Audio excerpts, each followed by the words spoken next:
बिस्मिल्लाहिर्रहमानिर्रहीम, अस्सलाम वालेकुम। मैं हूं दिशान अहमद सिद्दीकी। आप देख रहे हैं सबसे पहले पाकिस्तान तहरीक-ए-इंसाफ का लाहौर का जलसा। और लाहौर के जलसे के बाद कल 28 तारीख का पिंडी का जलसा, जिसका अहवाल तकरीबन मैं आपको अपने पिछले व्लॉग में पहले ही बता चुका था कि इस जलसे का क्या हाल होना है, इस एहतजाज का क्या हाल होना है।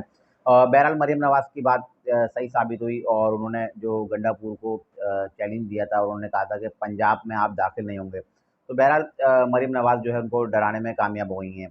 अब आपको पता है कि अली अमीन गंडापुर जो पहले एक दफ़ा बरसे थे एक और 8 सितंबर की जो एक जलसा था और उसमें उन्होंने इदारों के खिलाफ, रियासत के खिलाफ जो उन्होंने इश्तियाल में आके, जज्बात में आके तकरीर कर दी थी।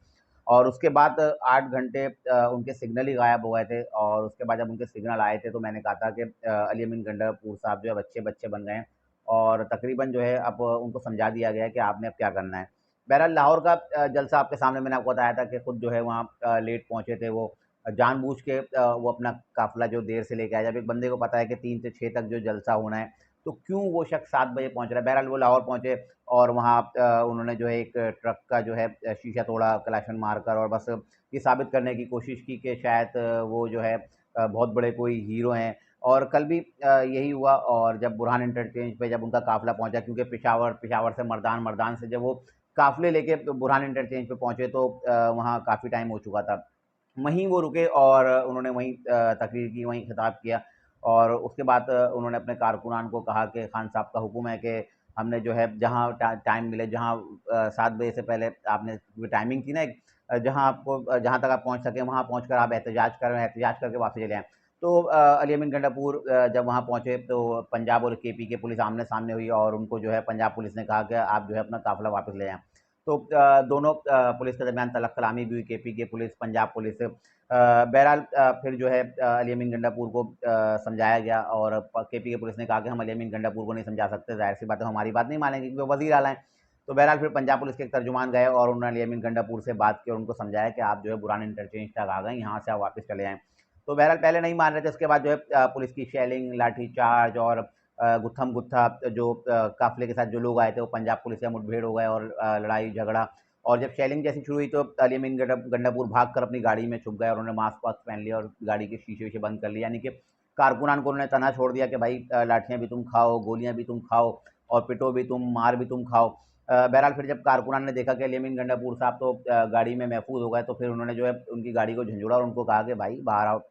तो बहरहाल उसके बाद अली अमीन गंडापुर आए, अपनी गाड़ी पे चढ़े, फिर उन्होंने बड़ी-बड़ी बातें की और उन्होंने कहा कि हम जो है दोबारा आएँगे, हम इमरान खान का हुक्म होगा तो हम अडियाला जेल भी जाएँगे, हम पिंडी भी जाएँगे। बहरहाल अली अमीन गंडापुर जो है पिंडी में दाखिल नहीं हुए और अली अमीन गंडापुर ने जब कहा कि अब खान साहब का हुक्म था कि अब जहाँ मौका मिले, जहाँ टाइम हो, वहाँ आपने एहतजाज करना है, अपना एहतजाज रिकॉर्ड कराना है। उसके बाद उन्होंने अपने कारकुनान से कहा कि आप जो है वापस चलें। तो कारकुनान ने उनकी गाड़ी का घेराव कर लिया। उन्होंने कहा, "ये क्या बात हुई? आपने कहा था कि हम पिंडी जाएँगे, पिंडी में हम एहतजाज करेंगे, पिंडी में एहतजाजी धरना देंगे और वहाँ से हम जो है जो इनकलाब लेकर उठेंगे।" तो अली अमीन गंडापुर की बात कोई कारकुन मानने के लिए तैयार नहीं था और उन्होंने अली अमीन गंडापुर को ठीक-ठाक सुनाई और उन्होंने शिकवा भी किया अली अमीन गंडापुर से कि भाई पुलिस वाले अपना खाना लेके आएँ, आपके वो वज़ीर, मुशीर सबके लिए बंदोबस्त है। तो अली अमीन गंडापुर ने जो कारकुनान साथ आए थे, उन सबको मुतमईन किया कि भाई पेशावर चलो, पेशावर में तुम लोगों ने खाने का बंदोबस्त भी है। तो अली अमीन गंडापुर की बात कोई भी मानने के लिए तैयार नहीं था। तो उसके बाद फिर आज़म सवाती आए और आज़म सवाती ने आके कारकुनान को समझाया कि मेरी खुद इमरान खान साहब से बात हुई है और उन्होंने कहा है कि 7 बजे तक आप लोगों ने जो है एहतजाज करना है, 7 बजे तक का टाइम है, उसके बाद वापसी आप लोगों ने चले जाना है। बहरहाल आज़म सवाती ने भी कहा कि मेरी खुद इमरान खान से बात हुई है, मैं उनसे मिलकर आया हूँ और बड़ी मुश्किल से उन्होंने जो है कारकुनान को समझाया और उनको कहा कि आप वापस चले आएँ। मेरा आपसे वादा है कि हम दोबारा आएँगे, पिंडी आएँगे, खान साहब का हुक्म होगा तो यहाँ आके फिर हम बैठ जाएँगे, एहतजाजी धरना देंगे, एहतजाज करेंगे। अब अगर हम बात करें उमर अय्यूब की, तो उमर अय्यूब भी जो है जो मोटरवे से मुत्तसिल पहाड़ियाँ वहाँ ऊपर खड़े हुए वो अपनी वीडियोज़ बना रहे हैं और अपने बेचारे कारकुनान को पिटता हुआ देख रहे हैं और कि वो बेचारे डंडे खा रहे हैं, मार खा रहे हैं, पुलिस से मुठभेड़ कर रहे हैं, उनसे असला छीन रहे हैं। तो अब कारकुनान आपको पता है कि बेचारे वो एहतजाज करते रहे और दूसरा जो इंटरचेंज पे इन्होंने कमेटी चौक पे भी इन्होंने एक एहतजाजी धरना दिया हुआ था। तो वहाँ भी कारकुनान मुश्तइल हुए, उन्होंने कहा कि लीडरशिप कहाँ गायब है, लीडरशिप कहाँ गई? लीडरशिप तो है ही नहीं। तो उसके बाद जो है शौकत बसरा आए और शौकत बसरा ने जो है उन कारकुनान को समझाया कि भई अब टाइम खत्म हो गया है, लिहाज़ा आप जो ये एहतजाज आपने धरना दिया हुआ है, इसको खत्म करें। तो कारकुनान बड़े मुश्तइल हुए और उन्होंने देखा कि लीडरशिप ही गायब है, लीडरशिप ही नहीं है। आपने कारकुनान को पिटने के लिए, मार खाने के लिए बुला लिया, लेकिन कोई पाकिस्तान तहरीक इंसाफ की लीडरशिप नज़र नहीं आई। अब अली अमीन गंडापुर का कहना है कि मुझे जो है जो पार्टी चेयरमैन है बैरिस्टर गौहर, उनका मैसेज आया था कि 7 बज गए हैं, 7 बजे के बाद आप लोग वापस चले आएँ, अपना एहतजाज मौखर कर दें। अब कोई अक्ल शऊर रखने वाला ये बात मान सकता है कि अली अमीन गंडापुर बैरिस्टर गौहर की बात मानेंगे। तो ये अब अली अमीन गंडापुर साहब का जो एक सॉफ्टवेयर अपडेट हुआ था ना 8 तारीख को, तो ये सब उसका नतीजा है। अब अली अमीन गंडापुर पे शक किया जा रहा है, पार्टी के अपने लोग ही उनको शक की नज़र से देख रहे हैं। वो समझते हैं कि शायद इन्होंने कोई एस्टेब्लिशमेंट से कोई मामलात कर लिए हैं, कोई मुज़ाकरात कर लिए हैं, क्योंकि कोई जलसा, कोई धरना, कोई एहतजाज अली अमीन गंडापुर कामयाब ही नहीं होने, सब इनको ही शक की नज़र से देख रहे हैं कि हम जब भी कोई एहतजाज करते हैं, जलसा करते हैं, कोई भी रैली निकालते हैं तो वो नाकाम हो जाती है। तो इमरान खान साहब की बहन हलीमा खान ने तो पहले ही उन पे शक का इज़हार किया था कि ये नहीं चाहते कि इमरान खान साहब जो है जेल से बाहर आएँ। लेकिन अब जो पार्टी के दीगर लोग हैं वो भी जो है अली अमीन गंडापुर को जो शक की नज़र से देख रहे हैं, क्योंकि अब अली अमीन गंडापुर साहब की बेचारे की तो इतनी नहीं है ना हैसियत कि वो एस्टेब्लिशमेंट से या रियासत से वो टकरा सकें। बहरहाल अब सब लोग उन पे शक कर रहे हैं और जो कारकुनान हैं अब वो भी गुस्से में हैं और मरीम नवाज़ ने जो कहा था कि अली अमीन गंडापुर अब पंजाब आके दिखाएँ और वो उल्टी बात करके दिखाएँ तो फिर उनको फिर ऐसा सबक सिखाया जाएगा कि वो हमेशा याद रखेंगे। बहरहाल मरीम नवाज़ जो है कामयाब हो गई, जबकि अली अमीन गंडापुर ने कहा था मैं पंजाब जाऊँगा और पंजाब जाके दिखाऊँगा, लेकिन वो पंजाब दाखिल नहीं हुआ। मरीम नवाज़ ने जो कहा था वो कर दिखाया।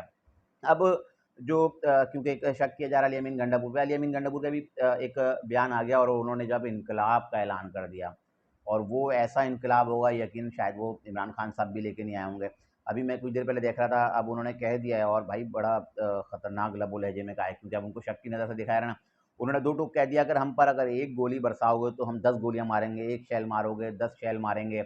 और उन्होंने कबायलियों को भी दोबारा से एक उकसाने की जो कोशिश होती है कि कबायली जो है अब फैसला करें, जरगे करें और अब वो मैदान अमल में आएँ और यानी कि रियासत के खिलाफ खड़े। उन्होंने फिर इदारों को भी कहा कि जो इदारे हैं, अगर वो अवाम के मसाइल हल नहीं कर सकते तो वो भी साइड पे हट जाएँ, हम जानें, सियासत जानें, अवाम जाने। अब हम जो है ये बर्दाश्त नहीं करेंगे और उन्होंने कहा कि मैं आज इनकलाब का ऐलान करता हूँ। अच्छा, अब इन्होंने इनकलाब का ऐलान तो कर दिया, इनकलाब की कोई तारीख नहीं दी, कोई डेट नहीं दी, कुछ बताया नहीं और अच्छे बच्चे बन गए, क्योंकि मैं अपने उन दोस्तों के लिए ये बात ज़रूर कहूँगा कि अली अमीन गंडापुर ने इनकलाब की बात की, लेकिन इस पूरे इनकलाब की बात में उन लोगों के खिलाफ अली अमीन गंडापुर ने एक लफ्ज़ नहीं बोला, सिर्फ़ ये बोला कि आप लोग बीच से हट जाएँ, हम जानें, अवाम जानें, सियासत जानें, आप लोग बीच से हट जाएँ। अब अली अमीन गंडापुर कैसे पहले लबो लहजे में, किस लबो लहजे में बात करते थे, तो मैं तो उन दोस्तों को कहना चाहता हूँ कि आप रियासत से कभी नहीं लड़ सकते, रियासत रियासत है और फ़ौज फ़ौज है। अली अमीन गंडापुर ने अब इनकलाब का ऐलान किया है और उन्होंने कहा कि अब जो है मैं इनकलाब लाऊँगा, मारूँगा या मर जाऊँगा। अब इनके दावे हमेशा से ऐसे ही रहते हैं अली अमीन गंडापुर साहब के, अब देखते हैं कब ये इनकलाब आएगा। लेकिन मैं आपको बताता चलूँ, ये इनकलाब नहीं आ सकता, ना ये इनकलाब आएगा, क्योंकि बानी पीटीआई इमरान खान साहब की गिरफ़्तारी से लेके, उनको गोली लगने से लेके, 2 असेंबलियाँ तहलील करने से लेके, जब इमरान खान साहब ने 2 असेंबलियाँ तहलील की थी, तो उस वक़्त भी यही केपीके था, यही पख्तून हमारे भाई थे। तो उस वक़्त इनकलाब क्यों नहीं आया? क्योंकि उस वक़्त इमरान खान साहब खुद मौजूद थे, फ्रंट फुट पे थे और लीड कर रहे थे। जब इमरान खान साहब बाहर थे, जब इनकलाब नहीं आया, तो अब क्या इनकलाब आएगा? मुझे कोई इनकलाब आता हुआ नज़र नहीं आ रहा। अलबत्ता एक बदतमीज़ और बदतहज़ीब और कौम को जो है एक नस्ल को जो तैयार किया जा रहा है, जो यकीनन आगे चल के हमारे लिए नुकसान का बाइस बनेगी। ये थी आज की कुछ इंतहाई अहम खबरें, जिसके बाद में हज़रत इंशाअल्लाह मज़ीद खबरों और नई तस्दीर के साथ फिर हाज़िर हूँगा। तब तक के लिए याद दीजिए, अल्लाह हाफ़िज़।